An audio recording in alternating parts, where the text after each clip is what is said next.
ಕೃಷಿ ಭಾಗ್ಯ ಯೋಜನೆಯಡಿ ವಿವಿಧ ಸೌಲಭ್ಯ ಪಡೆಯಲು ಅರ್ಜಿಗಳನ್ನು ಆಹ್ವಾನಿಸಲಾಗಿದೆ.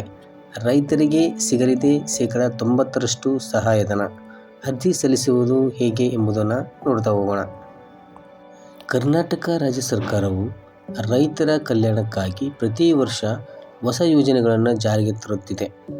2025-26ನೇ ಸಾಲಿನಲ್ಲಿ ಕೃಷಿ ಇಲಾಖೆಯು ರೈತರಿಗೆ ಹಲವಾರು ಪ್ರಮುಖ ಯೋಜನೆಗಳನ್ನು ಪ್ರಕಟಿಸಿದ್ದು, ಅದರಲ್ಲಿ ಕೃಷಿ ಭಾಗ್ಯ ಯೋಜನೆಯು ಕೂಡ ಪ್ರಮುಖವಾಗಿದೆ. ಈ ಯೋಜನೆಯಡಿ ಕೃಷಿ ಹೊಂಡ, ತಂತಿ ಬೇಲಿ, ಟಾರ್ಪಲ್ ಹೊದಿಕೆ, ಡೀಸೆಲ್ ಇಂಜಿನ್ ಮತ್ತು ತುಂತುರು ನೀರಾವರಿ ಸೇರಿದಂತೆ ವಿವಿಧ ಸೌಲಭ್ಯಗಳಿಗೆ ಸಹಾಯಧನ ಲಭ್ಯವಾಗಲಿದೆ. ಈ ಯೋಜನೆಯಡಿ ಸೌಲಭ್ಯಗಳನ್ನು ಪಡೆಯಲು ರೈತರಿಂದ ಅರ್ಜಿಗಳನ್ನು ಆಹ್ವಾನಿಸಲಾಗಿದೆ. ಈ ಹಿನ್ನೆಲೆಯಲ್ಲಿ ಏನಿದು ಕೃಷಿ ಭಾಗ್ಯ ಯೋಜನೆ, ಇದರಿಂದ ರೈತರಿಗೆ ದೊರೆಯುವ ಸಹಾಯಧನ ಎಷ್ಟು, ಅರ್ಜಿ ಸಲ್ಲಿಸುವುದು ಹೇಗೆ ಎಂಬುದನ್ನು ತಿಳಿಯೋಣ. ಏನಿದು ಕೃಷಿ ಭಾಗ್ಯ ಯೋಜನೆ? ಮಳೆಯನ್ನೇ ಆಶ್ರಯಿಸಿ ಕೃಷಿ ಮಾಡುವ ರೈತರಿಗೆ ಆರ್ಥಿಕ ಸ್ಥಿರತೆ ತರುವ ಉದ್ದೇಶದಿಂದ ಈ ಯೋಜನೆಯನ್ನು ಆರಂಭಿಸಲಾಗಿದೆ. ಬೇಸಿಗೆಯಲ್ಲಿ ಬೆಳೆಗಳಿಗೆ ನೀರಿನ ಕೊರತೆ ನೀಗಿಸಲು ಮಳೆ ನೀರನ್ನು ಸಂಗ್ರಹಿಸಿ ಮರುಬಳಕೆ ಮಾಡಲು ಈ ಯೋಜನೆ ಸಹಾಯ ಮಾಡುತ್ತದೆ. ರೈತರು ಈ ಯೋಜನೆಯಲ್ಲಿ ಈ ಒಂದು 6 ಪ್ರಮುಖ ಘಟಕಗಳಿಗೆ ಸಹಾಯಧನ ಪಡೆಯಬಹುದಾಗಿದೆ.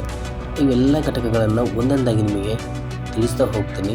ತಾವುಗಳು ಇದನ್ನು ಗಮನಿಸಿ ಈ ಒಂದು ಯೋಜನೆಗೆ ಅರ್ಜಿ ಸಲ್ಲಿಸಿ ಈ ಯೋಜನೆಯ ಒಂದು ಸಹಾಯಧನವನ್ನು ಪಡ್ಕೊಂಡು ಒಂದು ಉತ್ತಮವಾದ ಬೆಳೆಯಲು ಅನುಕೂಲ ಮಾಡಿಕೊಳ್ಬೇಕು. ಈ ಒಂದು 6 ಘಟಕಗಳನ್ನು ಒಂದೊಂದಾಗಿ ನೋಡ್ತಾ ಹೋಗೋಣ. ನಾವು ಈ ಕೃಷಿ ಹೊಂಡ, ಮಳೆ ನೀರು ಸಂಗ್ರಹಣೆಗೆ ಸಹಾಯ ಲಭ್ಯವಾಗಲಿದೆ. ತಂತಿ ಬೇಲಿ, ಬೆಳೆಗಳನ್ನು ಪ್ರಾಣಿಗಳಿಂದ ರಕ್ಷಿಸಲು ತಂತಿ ಬೇಲಿ ನಿರ್ಮಿಸಲು ನೆರವು ದೊರೆಯಲಿದೆ. ಟಾರ್ಪಲ್ ಹೊದಿಕೆ, ಕೃಷಿ ಹೊಂಡದಲ್ಲಿ ಸಂಗ್ರಹಿಸಿದ ನೀರು ಆವಿಯಾಗದಂತೆ ತಡೆಯಲು ಟಾರ್ಪಲ್ಗಳನ್ನು ಒದಗಿಸಲಾಗುತ್ತದೆ. ಕ್ಷೇತ್ರ ಬದು, ಮಣ್ಣಿನ ಸವೆತ ತಡೆಗಟ್ಟಲು ಮತ್ತು ನೀರು ಇಂಗಿಸಲು ಬದುಗಳನ್ನು ನಿರ್ಮಿಸಲು ಸಹಾಯಧನ ನೀಡಲಾಗುತ್ತಿದೆ.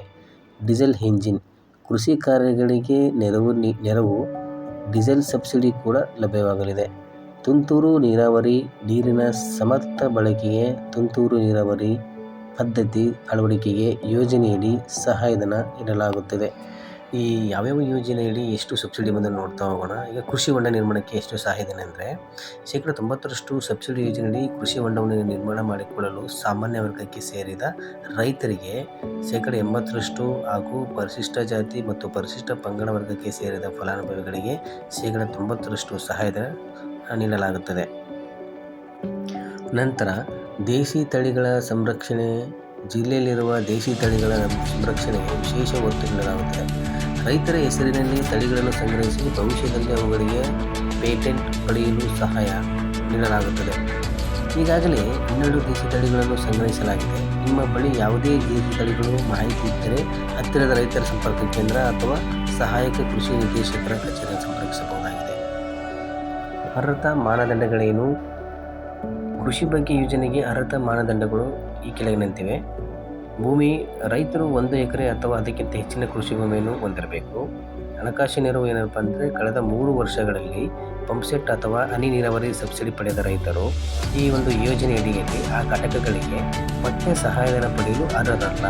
ಆದರೆ ಅವರು ಕೃಷಿ ಹೊಂಡ ನಿರ್ಮಾಣಕ್ಕೆ ಹಣಕಾಸು ನೆರವು ಪಡೆಯಬಹುದು.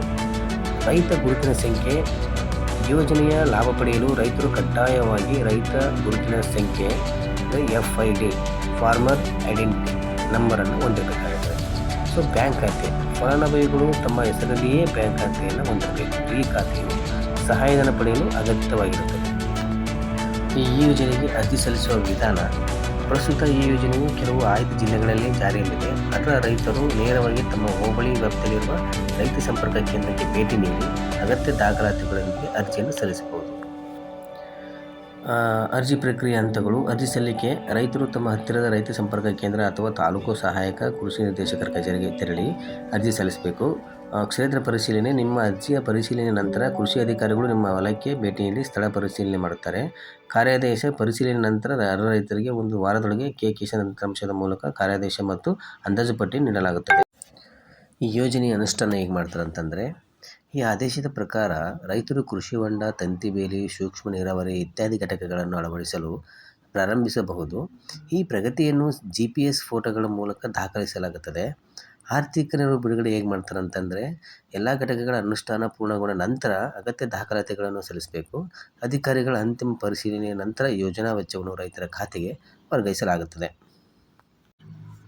ಅಗತ್ಯವಿರುವ ದಾಖಲಾತಿಗಳು ಏನಂತಂದರೆ, ಒಂದು ಪಾಸ್ಪೋರ್ಟು ಗಾತ್ರದ ಭಾವಚಿತ್ರ, ಜಾತಿ ಪ್ರಮಾಣ ಪತ್ರ, ಗುರುತಿನ ಚೀಟಿ ಅಂದರೆ ರೈತರ ಗುರುತಿನ ಚೀಟಿ, ಆದಾಯ ಪ್ರಮಾಣ ಪತ್ರ ಮತ್ತು ಕೃಷಿ ಪಾಸ್ಬುಕ್ ಅಥವಾ ಪಹಣಿ ಪತ್ರ ಮತ್ತು ಎಲೆಕ್ಷನ್ ಕಾರ್ಡು ಬೇಕಾಗುತ್ತದೆ.